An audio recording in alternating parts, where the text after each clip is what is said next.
very warm welcome to the second session of Sprint X for ICSE 10th. I am Ankana, your master teacher for social sciences at Vedantu, hoping all of you guys are doing absolutely fine and amazing. Guys, do tell me in the comment section, how are you liking the session? How are you feeling now that the sessions for Sprint has finally started? Now, without any further ado, let's get started with today's session. As you know, we're going to cover up the second part of the Indian national movement. So let's have a real quick look at the whole list of the topics that we'll be covering for this entire chapter. So we'll be looking at the First War of Independence, 1857, growth of nationalism, first phase of Indian national movement, second phase of Indian national movement, and of course the Muslim League. So which we have already finished the first two parts. Now over the next two sessions, we're going to finish the rest of the topics as well. Do not worry, we're going to dwell into the depth of everything. So you just have to go through the entire video to revise your entire chapter. That's all you need to do. But before that, let's have a real quick look at the schedule for your sprint sessions. Bacha, this is your schedule for physics with Anoop sir. We are sharing this so that you do not miss on any of the sessions and are well aware at what time do you get what. Okay. This is for chemistry with Anubha ma'am, for maths with Gopal sir, for biology with Ambika ma'am, for social science with me, of course, and finally for English with Shweta ma'am. So people, do not forget to hit the like button if you have not already. Go ahead, do it right now. Keep sharing the video with your friends and do not forget to subscribe to the channel, because this whole series is going to go on for a very long period of time and you do not want to miss on any of the sessions, right? So let's get started with the discussion of the previous session's homework question. The question was, on which day and year resentment of Mangal Pandey at Barakpur took place? Bacha, it was B, March 29, 1857. Now let's quickly have a look at the top comments that you guys have brought in and have made my heart full of gratitude and love. Guys, Anuj, Anandi, Akshay, Vartika, Aditya, and everyone out there, I can't thank you enough. I mean, like, it is you guys who actually keeps me, who actually keeps us all at Vedantu going. Your love, your affection, your comments, your inspiration that we, the inspiration and motivation that we get from all of these comments is what is helping us do well and is helping us to keep going on. So keep all of that love, keep all those comments coming in. Thank you so much once again. And let's move on with today's session with this wonderful quote: your limitation, it's only your imagination. It's very true. How do you decide what is the best that you can do? Because you, I'm sure, have surprised yourself. You, I'm sure, have surprised your parents. You, I'm sure, have surprised the world. Because the potential that lies inside you, no one knows it, not even you. So whatever you feel that, hey, this is the maximum I can do, this is the best that I can do, trust me guys, push a notch up. You are going to achieve it. You have that potential in yourself. There is no limitation. There is no bar that you have, that you can't go beyond. There's nothing. There's no full stop, no breaker, no break, nothing. No obstacle can stop you. So all that you feel that, hey, this is not going to work, what do I do? Forget all of it. It's all your imagination. Just keep believing in yourself. Just have all the confidence and you can, you will. On that note, let's get started with the very first question. It's a 2-marker question. Normally in exam, you would take 3 to 4 minutes. We are going to finish it within 2 minutes. The question is asking, which period of the national movement is known as the period of early nationalists? Name any 2 leaders at that time. Pretty easy, bacha. Early nationalists are the beginners where they used to use the constitutional, agitation method of showing their what do you say, agitation, or to revolt, or to go against the Britishers. You can write any two names. You can write Banerjee, Gopal Krishna Gokhale. You can write Surendranath Banerjee, anyone, right? So you can also mention the time that they were there. You can mention their method of what was their method of agitation. So we know that they were not doing anything illegal. We know that they were not breaking any rules. They were nothing like radicals. So these are the early nationalists who were basically going to do everything by the laws in a very constitutional way. They were going to show their agitation. I'm also just letting you know, right? So in a very constitutional way, they were going to show their agitation. So that is what they were. They used to basically go by the rules, and they believed in, loyalty towards Britishers, and they believed that they are going to help us out. However, they ended up being disappointed. This is a different thing. So the period that they existed was somewhere around 1885 to 1907, and you can write any names. We have a whole list of it given in our books, and this is your second part. W.C. Banerjee and Gopal Krishna Gokhale. We have Nairoji, Surendranath Banerjee, so many other people. Just mention anybody's name, whichever works for you. Okay, moving on to the next question. State two measures of the first sets of methods by early nationalists. As I told you, they were pretty much under the idea that they're going to basically unfold the whole thing in a systematic way, not put all of it together forcefully on the Britishers, or in a very constitutional way. They were going to do it, and they used to do multiple things, okay, not just protest against the Britishers to agitate them as well, but what they used to do was they used to have meetings, used to make speeches, pass resolutions. They actually went through a lot of acts that you would know, right? And they made use of press to criticize British government policies. They even made a lot of repealations of acts. There were acts of vernacular act and etc. There were so many acts that has been mentioned in your book that you can actually write here as an example if you want. But this is just two things that they used to do. We have discussed in Umang series the whole set of things that they used to do. You can pick any two and write it over here. For now, I'm just telling you that they used to have meetings, they used to make speeches, they used to pass resolutions, they made use of press to criticize British government policies. Moving on to the next two marker question. Write two contributions of Gopal Krishna Gokhale. Bacha, we know that he was a part of the Welby Commission, right? In fact, he has been given the position of CIE as well. I mean, like, there were so many recognitions. He has a lot of contributions. You just have to mention any two. Okay, he opposed the British policies of huge expenditure on their army and imposition of production tax on cost. He clearly went out and said that, bro, if you're taking all of this tax, please give it back to us. Don't take it all away and spend it on your army, because it is actually draining all the wealth from India and making us depleted economically. Okay, and in 1905 he founded the Servants of India Society to train national leaders how to serve India. So these are few contributions. I'm sure you know that these are not the only contributions of Gopal Krishna Gokhale. We have done a whole list of contributions, but we know that he was very actively participative in everything, in making the whole government and people aware of what was going on. So please make sure to have a look at that if you've not already, and you can put in anything over here apart from these 2 points also that you are sure of in terms of his contributions. Okay.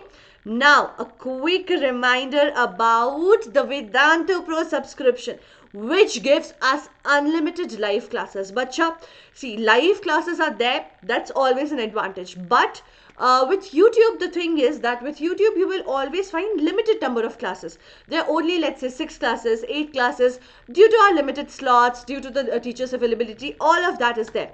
But with the Vedantu Pro subscription, the number of classes is going to be unlimited. You can attend as many classes as you can want, because the option exists. And you don't have to wait for mentee because quizzes are happening with every session. Every session has fun and high level quizzes. But what is the real advantage of this quizzes is that gives you an immense opportunity, a wonderful opportunity to assess yourself, because you actually get to compete with the students throughout the world. Now imagine the amount of competition exposure that you're getting, and when then you assess yourself, where do you stand? That is the real thing, right? Now at the same time, because we have so many unlimited live classes, naturally we'll end up on losing or not being able to watch few, and we would want to watch it later, so we'll have to replay it. Now replays are very boring, right? You go, you open it, you cannot interact, you cannot put anything in the chat. But not anymore. We have an option of alternative replays these days. So basically these replays, bacha has live quizzes, which gives you the feel of a real session of the live session, because you can actually get points for all the quizzes that you play and appear on the leaderboard, which will get updated as per your performance. And of course handwritten notes. So handwritten notes, bacha, I think content of Vedantu is something that has always been popular among students, because of the quality and how well it has been articulated and written. But the best part is that it comes with the handwritten notes of the master teachers.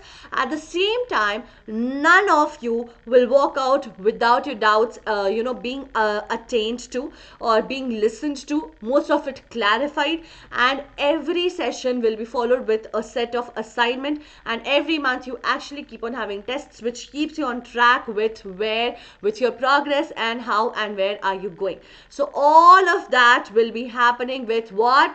The Vedantu Pro subscription. Okay, so just make sure that you're not missing this opportunity, because the crash courses and the micro sessions have started, and all of it is going to be absolutely free for you with these sessions with the subscription. But the crash courses have started. I am continuously emphasizing on this, because this is the last minute where in 1 month, in 2 months, you quickly want to actually revise the whole thing. We are already working on these crash courses, and you just have to join, and within few days entire syllabus will be finished through these courses. So you don't have to worry, you just have to take the Vedantu Pro subscription, making less a lot more. Just make sure to go visit the link given in the description box. It is also pinned in the comment section.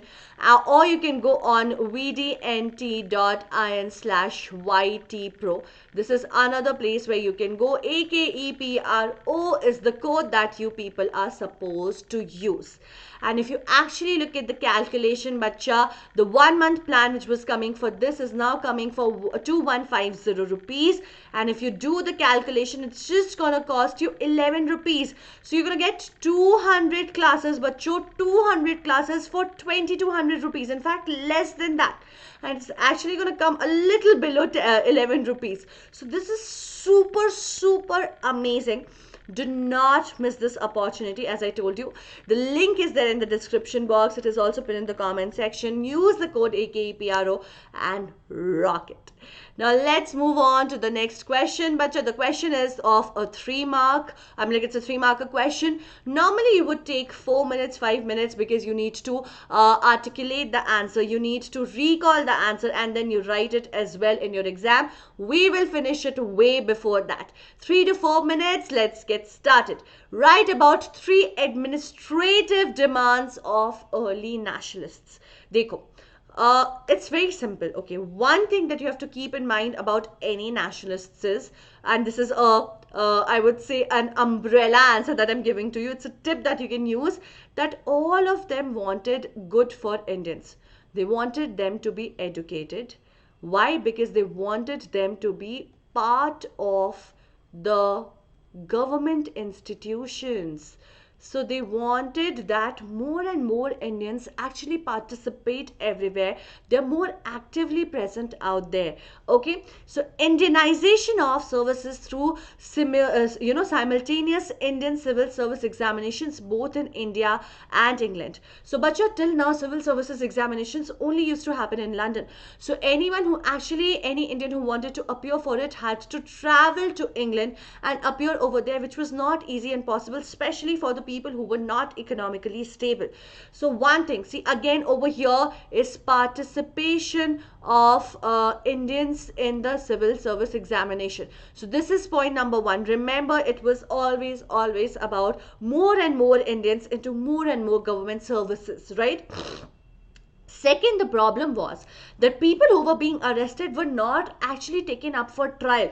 They would directly be imprisoned or they would directly be sent to jail, and it would take a long period of time because the authorities were not segregated. People would arrest, decide that yes, this person should be punished. So they started demanding a complete separation of executive and judiciary for a fair trial of people and not unnecessary imprisonment.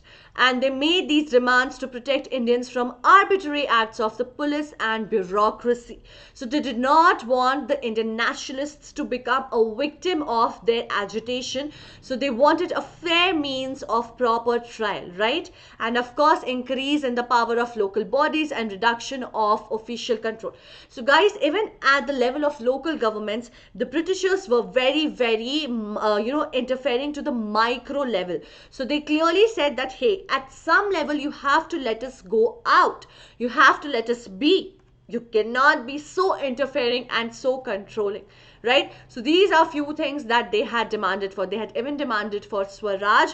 However, they were fine with being under the British rule. So there were multiple things that they had demanded. You can write any of these. Okay, moving on to another 3-marker question. Write about 3 constitutional reforms demanded by early nationalists. So much of these are basically the different reforms. We know they had asked for economical, political, administrative, constitutional, all kinds of reforms. So we will be discussing all of that.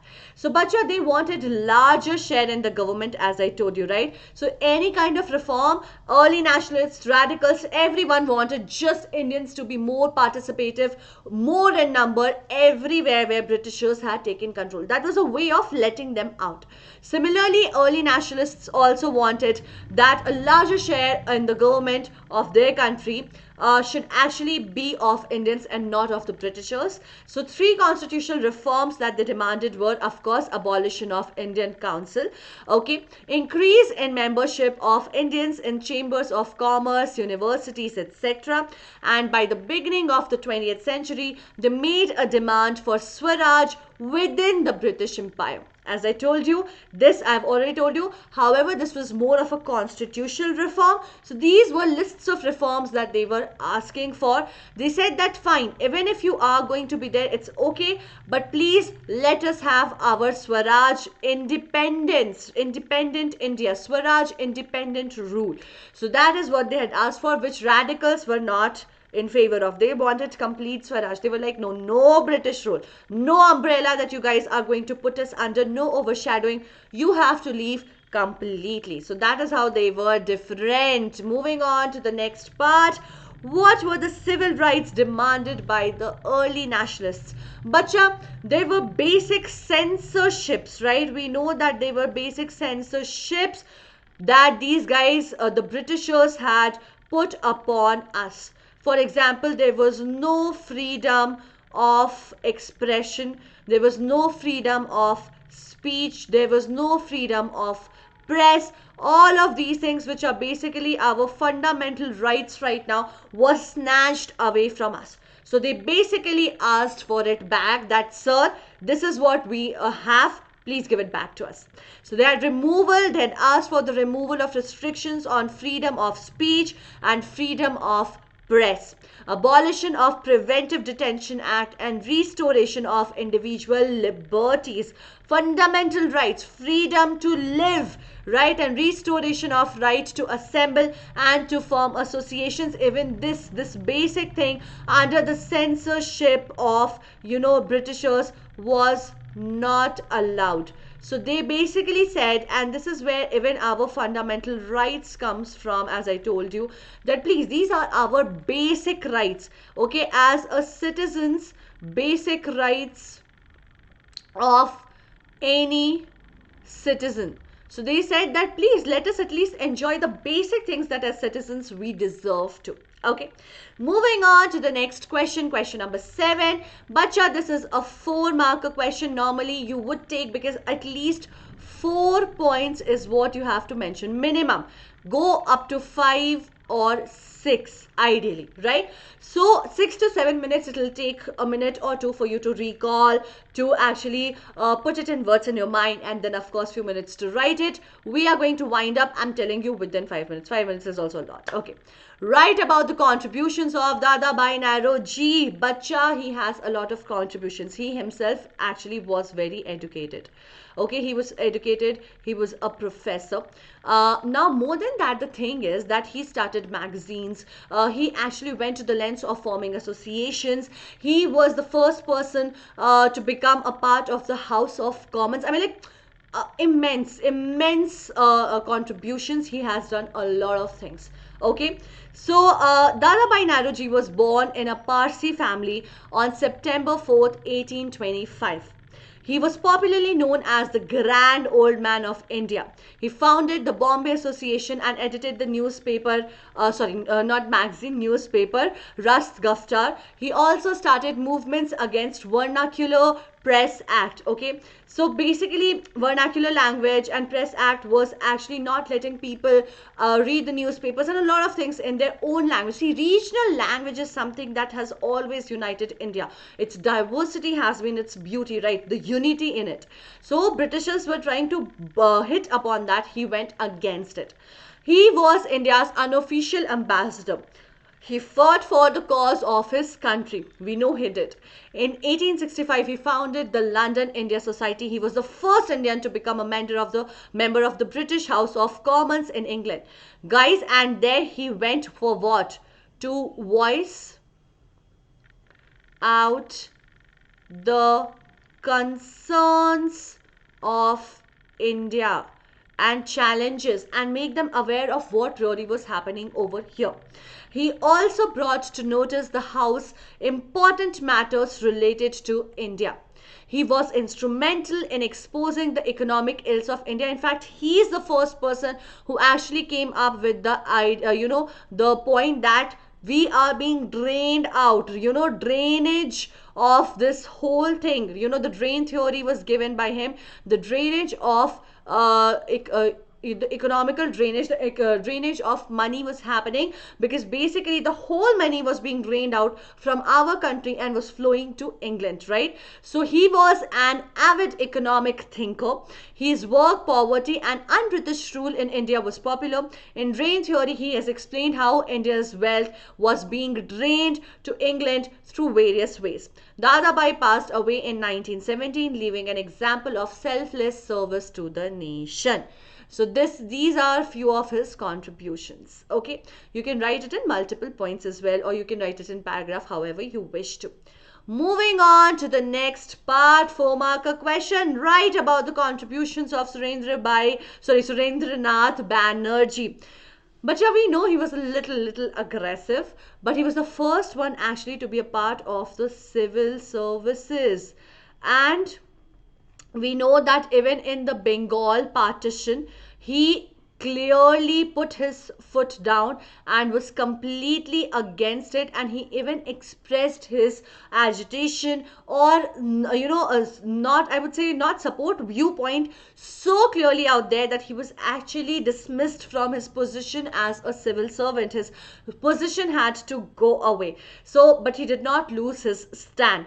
At the same time, we also know that he even formed the Indian National Conference, which ultimately actually went with the Congress, and he has headed few sessions also, because their viewpoint and demands were same, right? So Surendranath Banerjee was a nationalist leader. So first, always introduce when you're writing about somebody, introduce them.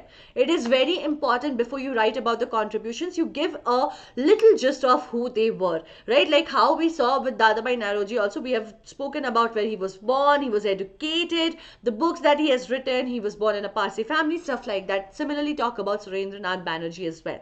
Jyotiba Phule, किसी के भी बारे में, no matter who you have been asked about, Rajaram Mohan Roy, Jyotiba Phule, Gopal Krishna Gokhale, everyone, always make sure to write something about them, okay?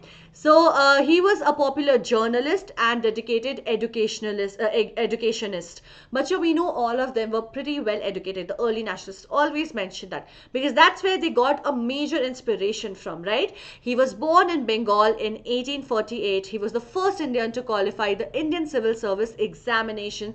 In 1921, he was appointed as the Minister of Self-Government and held by the Governor of Bengal. He created an all-India political organization. He was the convener at the Indian National Conference in 1883 at Kolkata. As I told you, he convened it. The Indian National Conference merged with the Indian National Congress in 1886, as both organizations had similar objectives. He also presided over 2 sessions of the Congress in 1895 and 1902. Surendranath Banerjee also established the Indian Association to fight against the wrong policies of the British. He was very, very clear and affirmative about this. He found the Indian Association in 1876, which aimed on the following: to educate people, very important, to create strong political opinion in the country and how they could have done. So everything was interrelated, and to arouse political consciousness and unity. So these are the contributions of our early nationalists. With that, we have finished the first phase of the Indian national movement. Now in the next session, we will be finishing the other 2. Now let's quickly look at our homework question. What is the name of the newspaper Surendranath Banerjee edited? Poverty and Un-British Rule in India, Servants of India, Bengali, or Rasgaftar? You have to answer in the comment section, guys. Do not forget to put your answers over there. Now let's quickly look over, have a quick look over here. Bacha, so yesterday we did the Indian national movement. Today we have done the Indian national movement part 2. Tomorrow we'll be doing the Indian national movement part 3. This lesson is a bit long, so it's going to take 3 sessions for us to finish, but we are going to be very, very careful about the whole details, okay? Now do not forget about the Vedantu Pro subscription, because the link is there. So it's just that I've already told you about all the advantages. So guys, please make sure that you are using this to the fullest. Do not miss on this opportunity. The link is there in the description box. It is also pinned in the comment section. AKPRO is the code. Make sure to use this code and avail the discount. With this, we have come to the end of today's session. Thank you so much for being here. Do tell me in the comment section if the session was helpful for you or not. Make sure to subscribe to the channel and keep sharing the video, people. Do tell me how are you liking the videos, the sprint series, and of course put your homework question in the chat box. Bye bye everyone. Good night. Have a great time. Take care of yourself till I see you next. Stay home. Stay safe. Bye people.